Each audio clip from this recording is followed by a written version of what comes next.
Hello students, I am Manoj Sonkar. और आज thinker की सीरीज में हम एक बहुत इंपॉर्टेंट थिंकर डिस्कस करने वाले हैं जो अक्सर एनटीए यूजीसी नेट में यहाँ से सवाल आते ही आते हैं और जिनका नाम है लुई वर्थ। लुई वर्थ हम लोग डिस्कस करेंगे। इनके लगभग ऑलमोस्ट एवरी कॉन्सेप्ट हम लोग हर बार की तरह जितने भी थिंकर्स हम डिस्कस करते हैं उनके लगभग हर एक कॉन्सेप्ट को हम लोग बहुत शॉर्ट में समझने की कोशिश करते हैं, जिससे कि अगर कोई भी क्वेश्चन इससे आता है तो आप लोग सॉल्व कर पाए।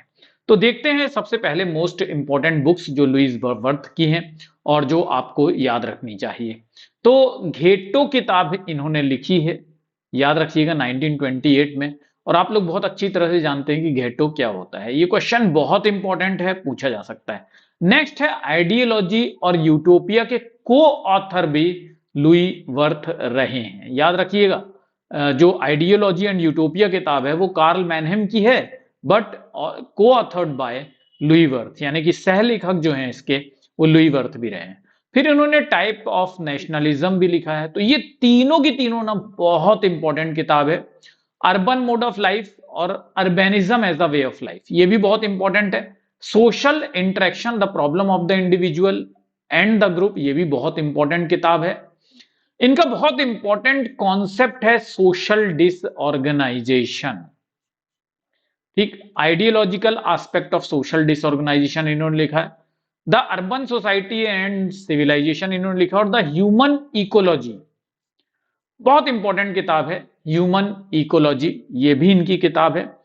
Ideas and ideals of as a source of power in modern world, और on cities and social life भी जो है, ये सारी इनकी इंपॉर्टेंट बुक्स हैं।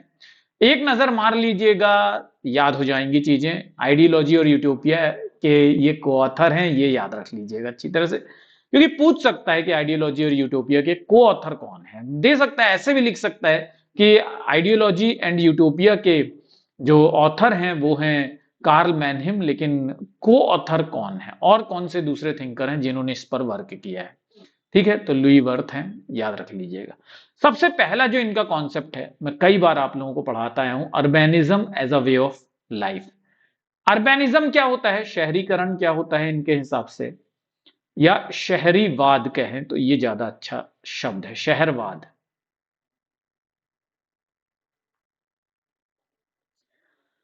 ठीक, तो ये कहते हैं कि ये जीवन जीने का तरीका है। मैंने आप लोगों को हमेशा बताया है जहां पे भी इज्म लगा हो उसका मतलब क्या होता है, वे ऑफ लाइफ। जहां भी आपको इज्म वाद नजर आए तो वो होता है रहन सहन का तरीका।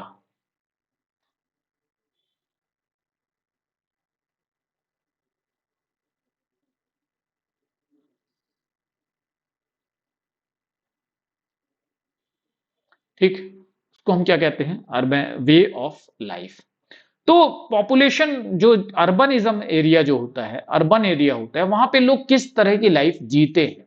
Worth argued that urban life characterized by large population density. तो जो अर्बन लाइफ होती है, जो शहरी क्षेत्र होता है, वहां पर लार्ज पॉपुलेशन डेंसिटी पाई जाती है, याद रखिएगा। Characterized by large population density, population density ज्यादा होती है। सोशल डाइवर्सिटी होती है, डिस्टिंक्ट वे ऑफ लाइफ होता है, इम्पर्सनल और transient nature of social relation होता है। ठीक, opposed to close net face to face interaction, जो कि रूरल कम्युनिटी का पार्ट होता है। ठीक है, तो याद रखिएगा कि close net, face to face interaction, ये सब रूरल कम्युनिटीज में पाए जाते हैं, जबकि अर्बन कम्युनिटीज में इम्पर्सनल रिलेशन पाया जाता है, डिस्टिंक्टिव वे ऑफ लाइफ पाया जाता है, हाई पॉपुलेशन डेंसिटी होती है। ठीक है, इसीलिए क्या होता है, एनोनिमिटी बनी होती है। वर्थ ने तर्क दिया कि शहरी जीवन, बड़े जनसंख्या घनत्व होते हैं शहरी जीवन में, और यहां पर सामाजिक विविधता पाई जाती है, जीवन का एक विशिष्ट तरीका हो बनता है यहां पर, और ग्रामीण समुदाय में घनिष्ठ आमने सामने के संबंध, इस तरह के संबंध पाए जाते हैं। ठीक, जो कि शहरी एरिया से बिल्कुल अलग होते हैं। इन्होंने सिटी को भी डिफाइन किया है कि शहर कैसे होते हैं, what is the definition of city according to Louis Wirth. शहर को ये परिभाषित करते हैं, ये कहते हैं कि cities are characterized by large population, large size and heterogeneous in nature and have a definite boundary. Definite boundary, सबसे पहला लार्ज पॉपुलेशन, दूसरा लार्ज साइज होता है इनका, तीसरा ये हेट्रोजेनस होते हैं, और चौथा डेफिनेट बाउंड्री होती है इनकी। ठीक, ये लुई वर्थ का कॉन्सेप्ट है शहर का। तो इन्होंने सबसे बड़ी बात कहा कि बड़ी आबादी होती है उनकी, बड़ा आकार होता है किसी भी शहर का, और एक विषम प्रकृति होती है शहर की। शहर में लोग एक दूसरे को नहीं जानते हैं, और क्या होता है, सीमा होता है, परिभाषित सीमा क्षेत्र होता है। ठीक, ये चार इंपॉर्टेंट विशेषताएं हैं, ये चार महत्वपूर्ण विशेषताएं हैं जो कि लुई वर्थ ने शहर के बारे में बताया है, सिटी के बारे में बताया है। स्टूडेंट्स, अगर अभी और भी कॉन्सेप्ट्स बाकी हैं, मगर अगर आपने मन बना लिया है कि जून 24 में आप क्वालिफाई करना चाहते हैं, तो यहां पर आपको बहुत डिस्काउंट में एनरोलमेंट मिल जाता है। अगर आज अभी आप करना चाहते हैं एनरोलमेंट, तो 7,203 रुपए में आपको कोर्स मिल जा रहा है जून 24 के लिए। जून में जो एग्जाम होगा उसके लिए, इस बार दिसंबर वाले एग्जाम के लिए नहीं, जून के लिए। उसके लिए क्या करना होगा, आपको ये कोड जरूर से इस्तेमाल करिएगा। ठीक है, जिस टीचर से आप पढ़ते हैं उस टीचर का कोड जरूर इस्तेमाल करना चाहिए, उससे पता लगता है कि आप किस टीचर के स्टूडेंट हैं। नेक्स्ट इनका कॉन्सेप्ट है, इन्होंने गेमाइनशाफ्ट और जेसेलशैफ्ट को यूज किया है। ये कॉन्सेप्ट किसका था, फर्डिनेंड डी टोनीस का था, और इन्होंने इसको अलग तरह से इस्तेमाल किया है, गेमाइनशाफ्ट और जेसेलशैफ्ट, फर्डिनेंड डी टोनीस। याद होगा गेमाइनशाफ्ट को फर्डिनेंड डी टोनीस ने एक समुदाय बोला था, कम्युनिटी बोला था, और जेसेलशैफ्ट को फर्डिनेंड डी टोनीस ने सोसाइटी बोला था, समाज बोला था। लेकिन ये ऐसे नहीं लेते, ये बोलते हैं कि जो गेमाइनशाफ्ट है वो रूरल एरिया है, और जो जेसेलशैफ्ट है वो अर्बन एरिया है। इसको इन्होंने ग्रामीण कहा और इसको उन्होंने शहरी कहा, याद रखिएगा, इंपॉर्टेंट है। ठीक, तो his theory was built upon Ferdinand de Tonnies concept of Gemeinschaft and Gesellschaft. He suggested that urban life represent Gesellschaft. ठीक, जेसेलशैफ्ट, अर्बन लाइफ जेसेलशैफ्ट होता है, where social bonds are based on impersonal contractual relationships rather than close knit. Close knit कौन होंगे, rural area में होगा। ठीक, गेमाइनशाफ्ट वाले जो लोग होते हैं वो क्लोज नेटेड होते हैं, एक दूसरे से बहुत गहरे तौर पे संबंधित होते हैं। ठीक है, तो फर्डिनेंड डी टोनीस ने गेमाइनशाफ्ट और जेसेलशैफ्ट दिया था, जिसका इस्तेमाल किसने किया, लुई वर्थ ने किया। लुई वर्थ सुझाव देते हैं कि जो शहरी जीवन होता है वो जेसेलशैफ्ट की तरह होता है। जेसेलशैफ्ट में सामाजिक जीवन जो होता है वो धनिष्ठ नहीं होता, वो अवैयक्तिक होता है। ठीक, संविदात्मक होता है, कॉन्ट्रैक्चुअल होता है। जबकि जो ग्रामीण क्षेत्र होते हैं, जो गेमाइनशाफ्ट होता है, वहां पर उसको इन्होंने क्या कहा, ये ग्रामीण वाले बोला है जहां पे धनिष्ठ संबंध पाए जाते हैं, धनिष्ठ संबंध पाए जाते हैं ग्रामीण क्षेत्र में। थोड़ा सा मिसमैचिंग है हिंदी ट्रांसलेशन में, उसको ध्यान मत दीजिएगा, जो मैं बोल रहा हूं उस बात पर ध्यान दीजिएगा। नेक्स्ट इनकी थ्योरी है सोशल डिसऑर्गेनाइजेशन थ्योरी। ये कहते हैं जैसे जैसे हमारे समाज में अर्बनाइजेशन बढ़ता है, हमारा सोशल डिसऑर्गेनाइजेशन भी हो जाता है।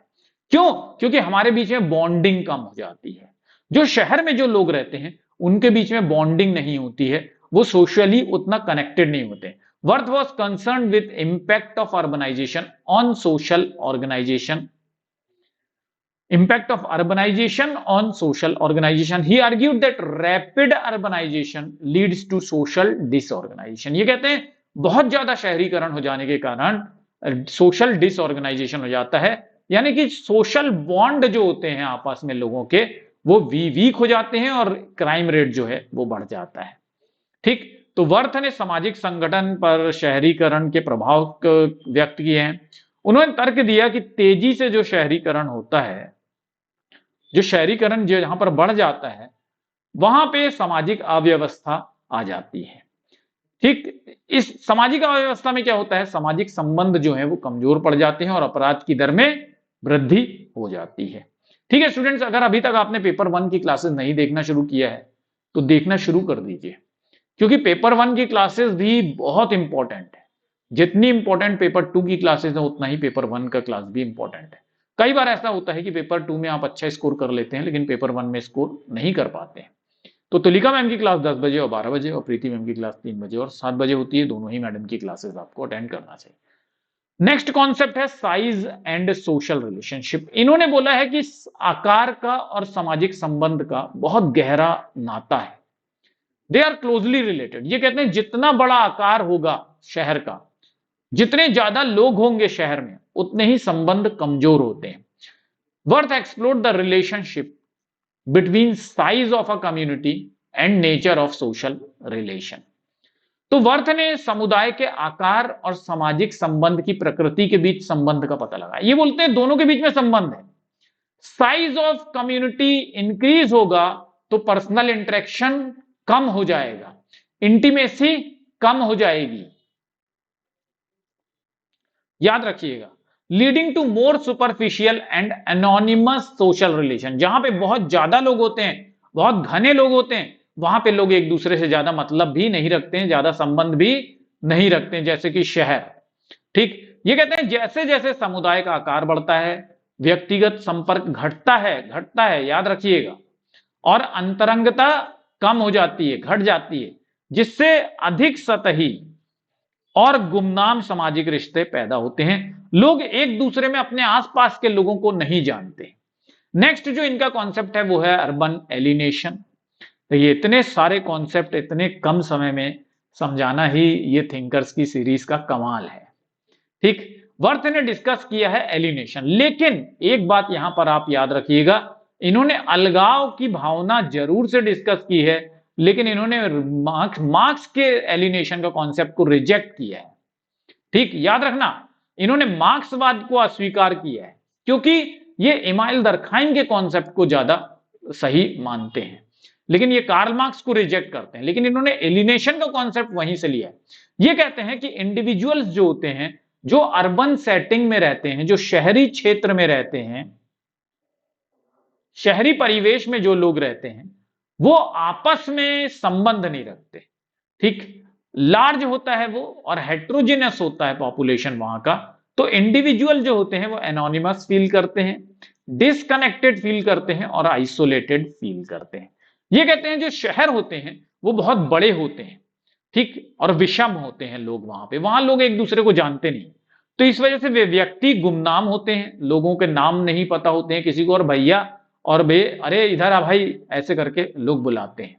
तो लोगों को अलग थलग पड़ जाते हैं यहां पर लोग, और अलग थलग महसूस करने लग जाते हैं। इसी से उनके अंदर क्या आ जाता है, अलगाव आ जाता है। तो ये कहते हैं this concept is similar to Emile Durkheim notion of anomie. ये कहते हैं जो इनका ये एलिनेशन का कॉन्सेप्ट है, दरखाइम के एनोमी से ज्यादा संबंधित है, ना कि कार्ल मार्क्स के। ठीक है, याद रखना, नामन अक्षम जो सिद्धांत है एनोमी, एनोमी यानी मानदंडहीनता से ज्यादा संबंधित है।